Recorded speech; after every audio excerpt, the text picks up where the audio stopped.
according to anonymous author, building a strong team is not about finding the right people. It's about building the right relationships.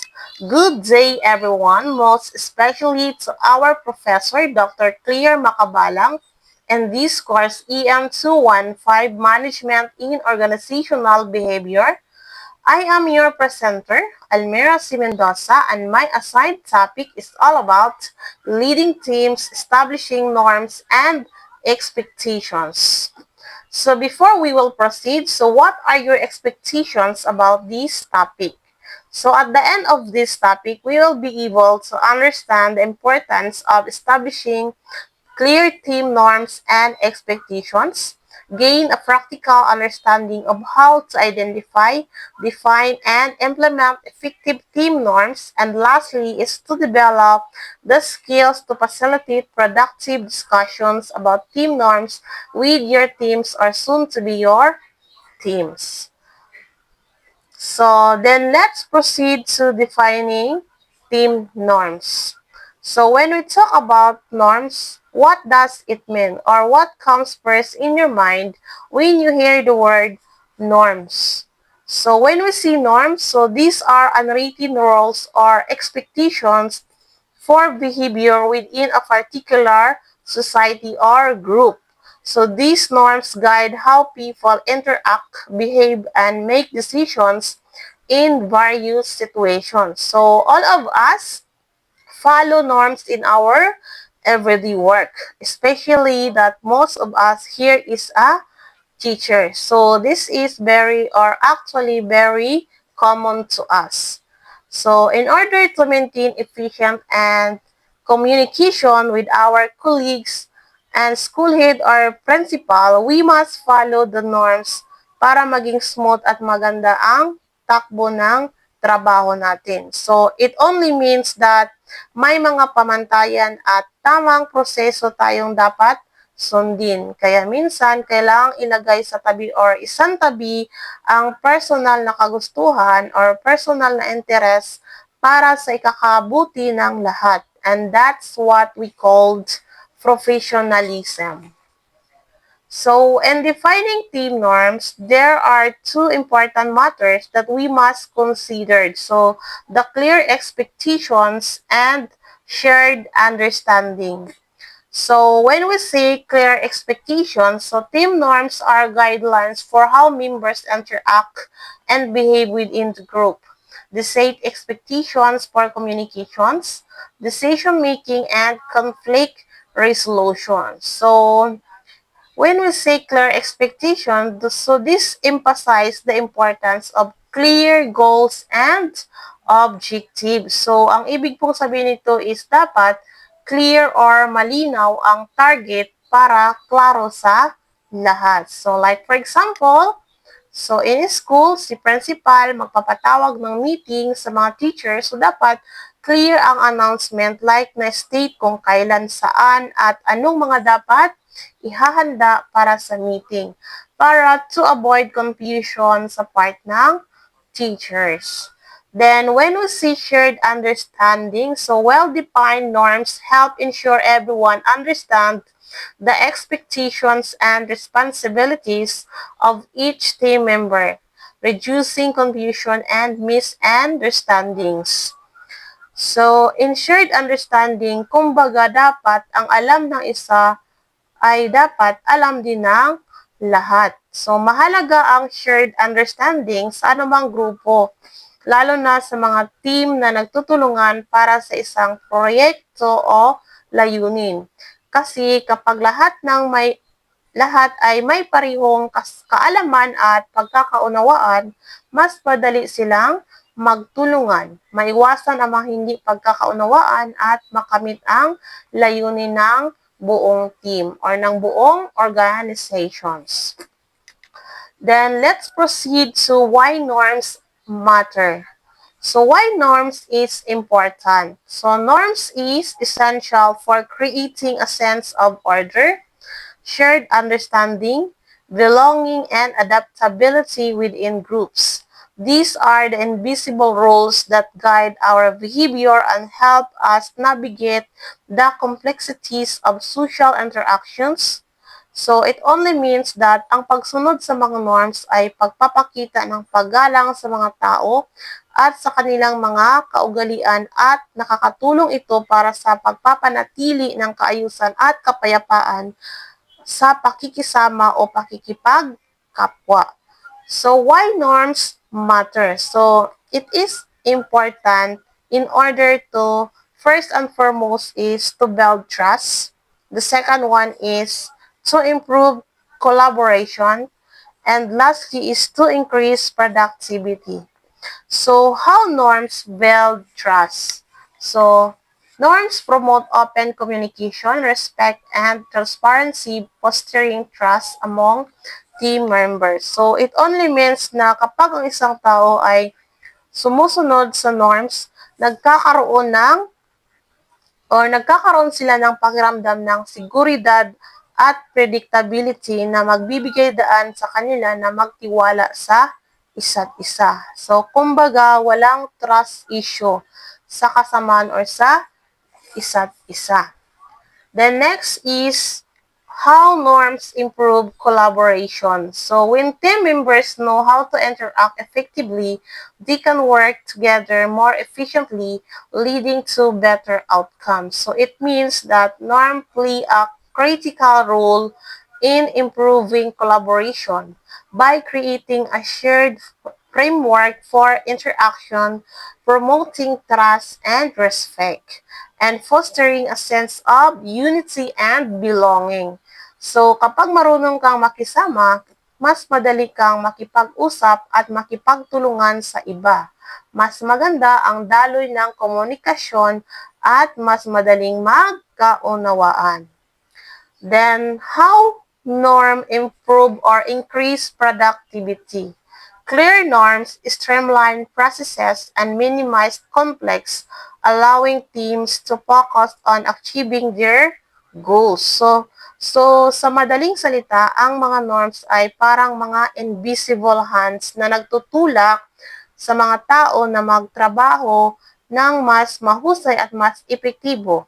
Kapag mas mahusay ang pakikipagtulungan at mas mababa ang stress at hindi pagkakaunawaan, mas mataas ang produktibidad ng isang grupo o ng isang organizations. Then let's proceed to creating team norms. So, in creating team norms, we should consider both the collaborative process and the team inputs. So when we say collaborative process, so norms should be developed through a collaborative process involving all team members. So this ensured everyone feels heard and valued. So in what way does collaborative process effectively use? So through or sa pamamagitan ng pagbabahagi ng mga ideya at pakikinig natin at pag-considered sa ideya ng iba o kasamahan natin sa trabaho. Dahil in creating team norms, lahat kasali at walang lamangan. Kaya dapat pinapalagan ang bawat ideya at ng bawat membro ng grupo. Then we should also consider team inputs. So wherein encourage open discussions and allow team members to share ideas and perspective on what creates a positive and effective or productive team environment. So, dapat sharing of ideas because two heads are better than one. Mas maraming ideas na na-input, mas effective ang isang organization or mas successful. So, those are the two consideration in creating team norms, the collaborative process and team input. Then let's proceed to reflect and analyze. So, in reflecting, and analyzing, so we should consider reflection on past experiences wherein encourage the them to reflect on past experiences rather, both positive and negative, to identify what worked well and what could be improved upon. Then we should also consider worst team experiences wherein discuss situations where team dynamics hindered progress or created conflict, identify what went wrong and how to avoid similar situations. Then we should also consider best STEM experiences. Explore examples of successful team projects or interactions. Identify the behavior and practices that contribute to their success. So by regularly reflecting and analyzing team norms, the team can create a dynamic and adaptable environment that fosters growth, success, and a positive team experience. Because we all know that experience is the best and powerful teachers. So let's proceed to identify success factors. So in identifying success, so there are factors that we need to consider. So first and foremost is respectful communication. So, discuss behaviors that promote clear, open, and respectful communication within the team. So, we should focus on understanding by paying to what others persons is saying, both verbally and non-verbally.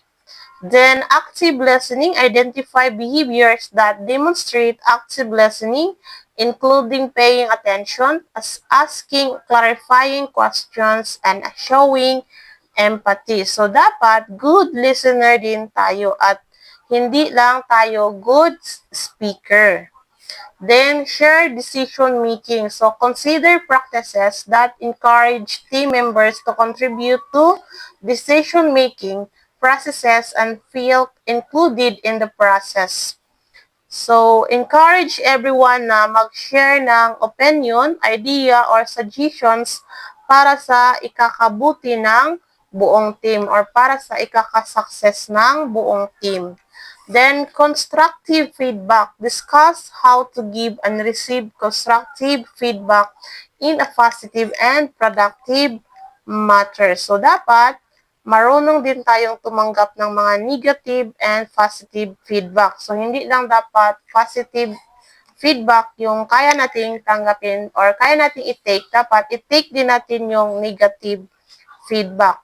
Kasi natutulungan tayo to be the best version of our team or ourselves at makakamit natin ang success kung marunong tayong tumanggap ng feedback from others.